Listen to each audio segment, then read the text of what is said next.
In this video, I'll share the secrets to building a rock-solid, sturdy fence, complete with this wire to help keep animals out of your garden, and I'll share the proper way to make a gate so it doesn't sag. Stay tuned. You're not going to want to miss this one. And right here is where we want to put the first post. So I'm going to put a stake right here, and then I'm going to run this string line down the first side of the fence, and then mark out where I want my post to go.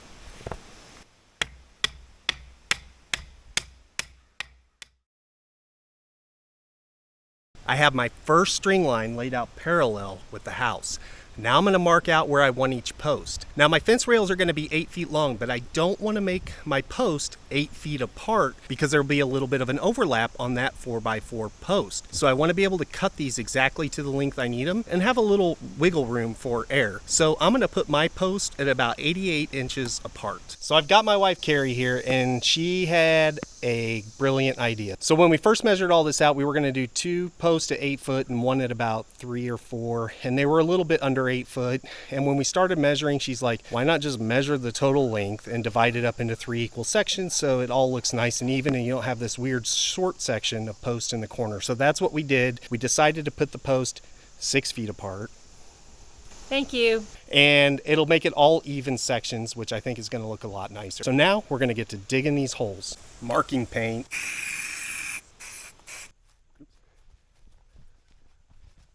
So if you've watched my videos in the past, you know I've dug a bunch of holes by hand, but not anymore. I bought this gas-powered auger on eBay for around $200. We'll see if it works or not. I'm hoping it saves my back, but I'm not sure. If it works well, I'll leave a link in the description below. If not, you'll see me lighting it on fire and throwing it into the woods. So let's get her started up and see how this goes.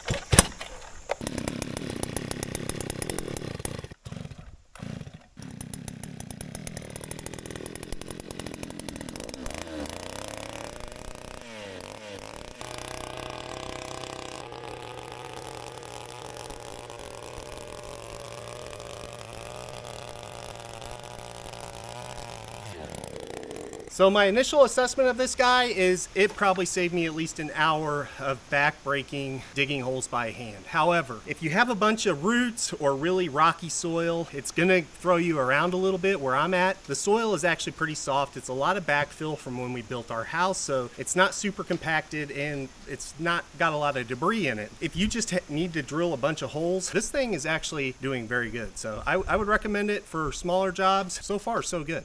For our post, we're just using some pressure treated 4x4x6. The total height of this fence is going to be between 42 and 48 inches tall. So I'm just going to loosely put a post in each hole and then get everything lined up, and then we'll put a little bit of concrete in there just to anchor it in place.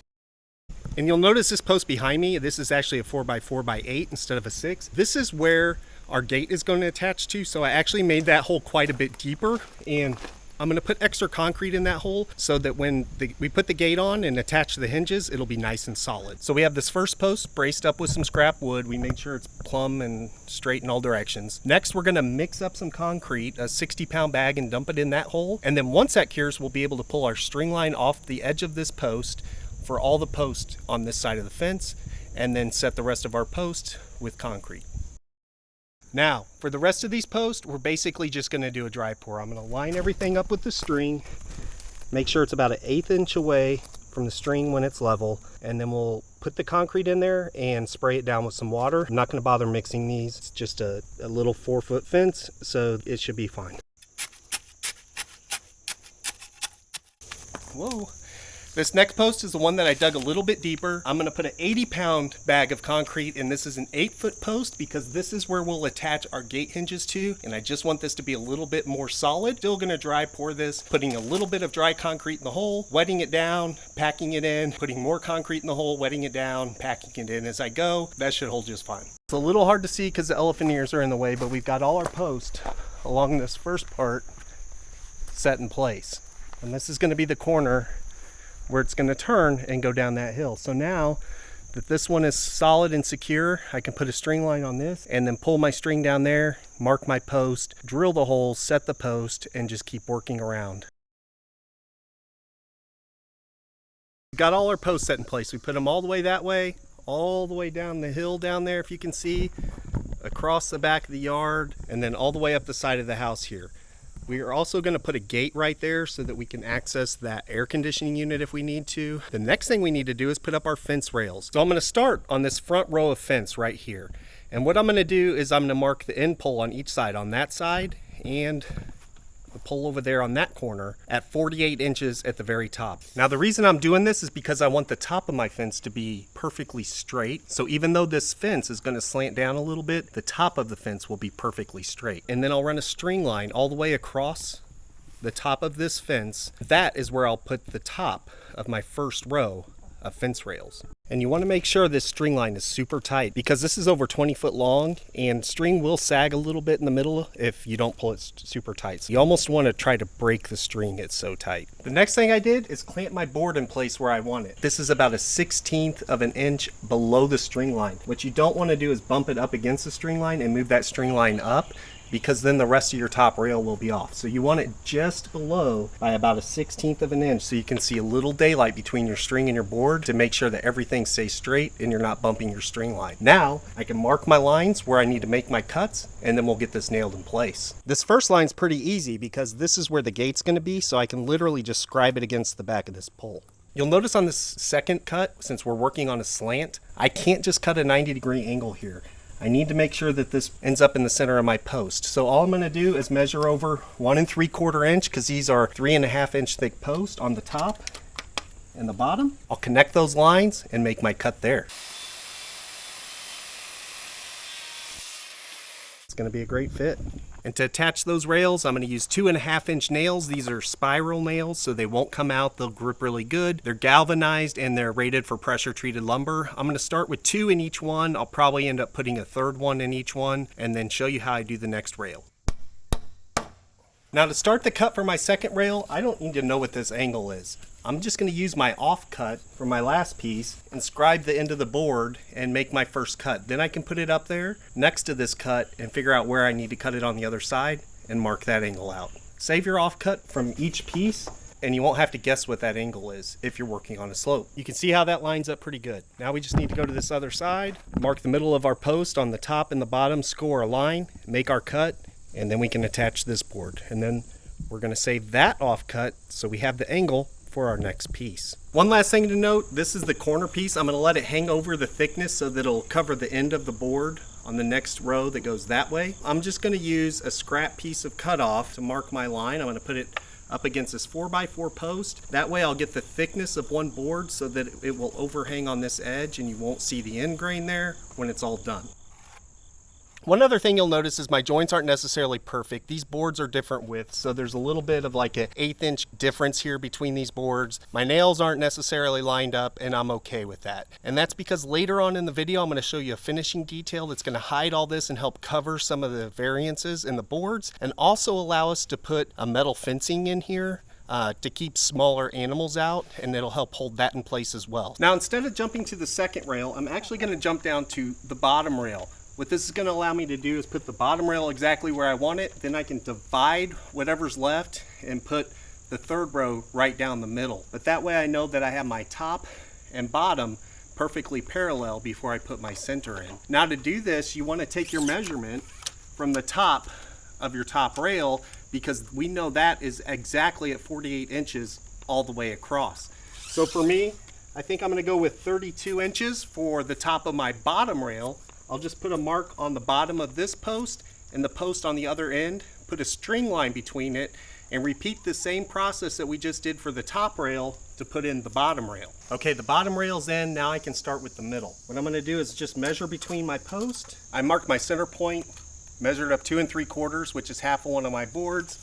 Now I'm just measuring on each side to make sure that it is 16.5 inches down from the top of the rail on both sides. That way I can make sure that everything's going to line up perfect. So this last measurement is just a double check. String line. Now I'm just going to head down this hill and keep going around the whole perimeter, doing the same thing. Got all of our fence rails up all the way around the fence, all the way up the hill there. So the next thing we need to do is create a gate for these areas. Now, there is a wrong way and a right way to build a gate, and I'm going to show you the right way right now. First thing I'm going to do is just figure out how tall I want my gate to be. Now we can cut some rails to that length. I'm using pressure treated 2x4s to make the frame for this gate. Next, I'm going to clamp these side rails in place exactly where I want them on the post, and I'm going to put a 1/2-inch spacer in between each one of them to make sure that this gate is centered in this area. This extra 1/2 inch will allow room for the gate to swing open and allow room for the hinges. Now that I've got that clamped in place, I'll do the other side. Now I can take my top and bottom rail, and I've just cut pieces a little bit oversized, and line them up with my inside corners of my vertical braces, clamp these in place, mark a line at each side post. That way I know that this is the perfect length and these are the perfect angles. Now with my piece cut, you can see we're gonna have a nice tight fit there.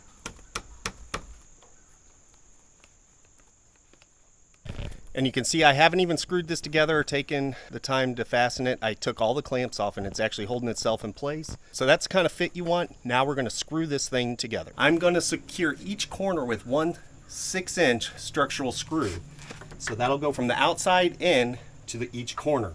However, this is not what's gonna keep this structurally sound. You'll have to see what I do here in just a minute to show you how to make this thing bulletproof so it never sags. I'm also gonna put 2 more screws in at an angle in each joint, just to hold everything together and keep this from twisting and warping in the future. Now, when I put stuff in at an angle, I always like to start straight down with my screw, then back it out, and that'll give me a place for my screw to go so that my screw doesn't run and go across the wood. I have my gate frame clamped back up in place. Now for this next part I'm going to show you, you don't need to clamp it back in place. Actually, it would be easier if you didn't clamp it in place. I'm just showing you this for demonstration purpose. The next thing we need to do is figure out where our diagonal board is going to be. And this is a pretty easy cut. What I'm going to do is I'm just going to hold it up here, draw my lines, cut it, and screw it in place. But the number one common issue with fence gates is they sag. And so the reason that is that people put the diagonal brace in the wrong place. So in order to make sure that we get this right, we have to know where our hinges are going to be. For this gate, the hinges are going to be over here. So if I were to put my diagonal brace like this is actually in tension. So the only thing that's holding this gate up is the screws at the bottom. They're having to pull up in order to keep this bottom piece of the gate from sagging. And that's not what we want. We don't want to put it this way. Because over time, as those screws loosen and the boards shrink because they're a little bit wet, this gate is going to start sagging down towards this bottom corner because there's just not very much strength this way. The way we actually want to do it is up at a diagonal from our hinge side.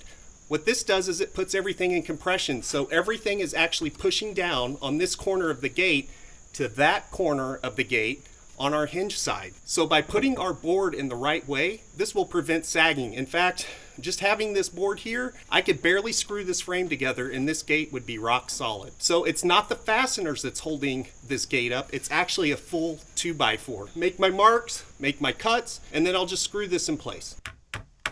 Now I'll just put some screws in this to hold it here and some screws in there, and that's how you build a rock solid gate. Now we can install our hinges. There's all kinds of different hinges and there's different ways to do this. You could have your gate swing out, you could have your gate swing in. I just got these hinges. They're not fancy. They make fancier ones, but you're never really going to see these, so this is what I'm going with. And I'm actually going to mount these to the back of my post. When I do this, I just want to make sure that this hinge will open all the way, so when the gate's closed it doesn't get snagged up. So if I put this hinge back here, you can see it's getting snagged. I'll just pick a spot that looks good and I'll mount my small side of the hinge to my post. I have my gate clamped back in place. I've got my spacer in there to leave room for the hinge, and now I can just put some screws in each of those holes and our gate will be installed. Moment of truth. Let's see how we did.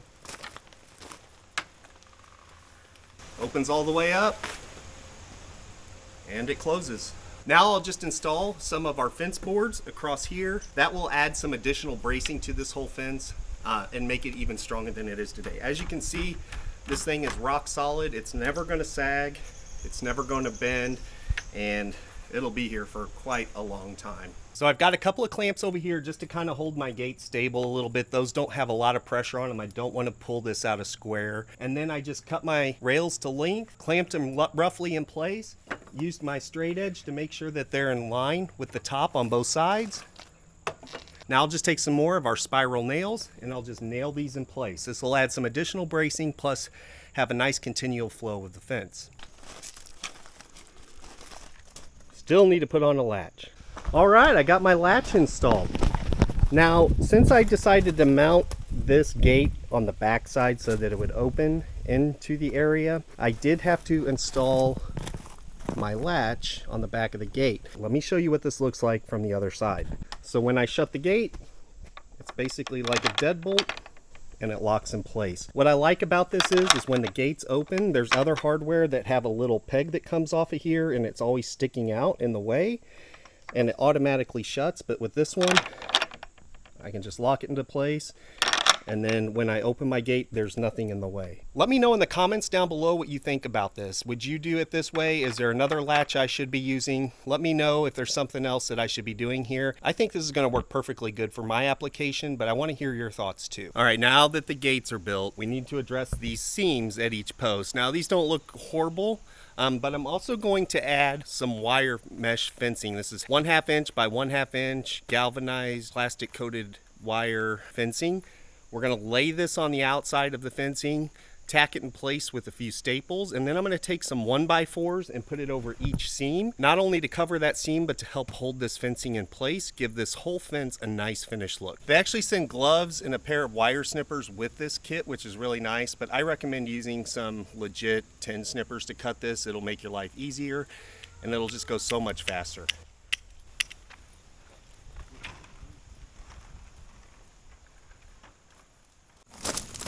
Next, I'm just going to use a staple gun with some 1/2 inch staples to temporarily hold everything in place so we can get this nice and stretched out, or it has as few wrinkles as possible. And with everything temporarily clamped and stapled in place, I can now measure the length of my 1x4, 37.5 inches.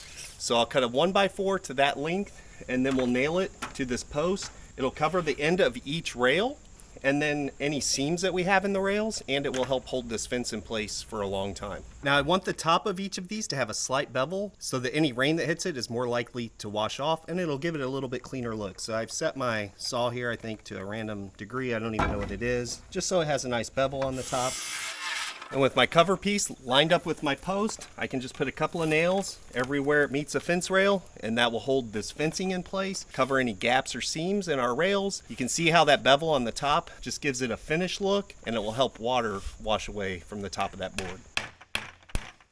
One note, this one on the end on the corner is actually not a 1x4, it's a 1x6. And the reason we did that is because it's going to overlap where this next board going down the hill will lap into it. So want to have a nice clean look on the front that you're going to see the most, and then down the side we'll cover the rest of this fencing that we overlap to keep things taut, and put another 1x4 here to cover this section. The last thing I need to do is cut the top of these posts off. I don't want them sticking up. I also want to put a slight angle on each one so that the water will shed off the back of these and the water won't pool on top. It'll help keep the top of these posts from rotting. So to do this, I'm going to mark a line on the back of my post that's even with the top of my fence, and then I'm going to use a circular saw to get this cut started. Then to finish the cut, I'll use a handsaw, and by the way, that was a lot of work. And if anybody has any better ideas of how I could have done this, I would really appreciate that. With a smaller fence like this, it wasn't a big deal, but cutting the rest of the way through a post with a handsaw is no fun. And here it is. Here is our finished fence. It turned out great. It's helping keep the animals out. Now next spring we can have a garden that the deer won't demolish. We've already started planting some blackberry bushes and some peach trees. Make sure you're subscribed below because I have plans to put some planter boxes in here and really start building out a garden space that is pretty well protected from the animals in the area. And as always, thanks for watching.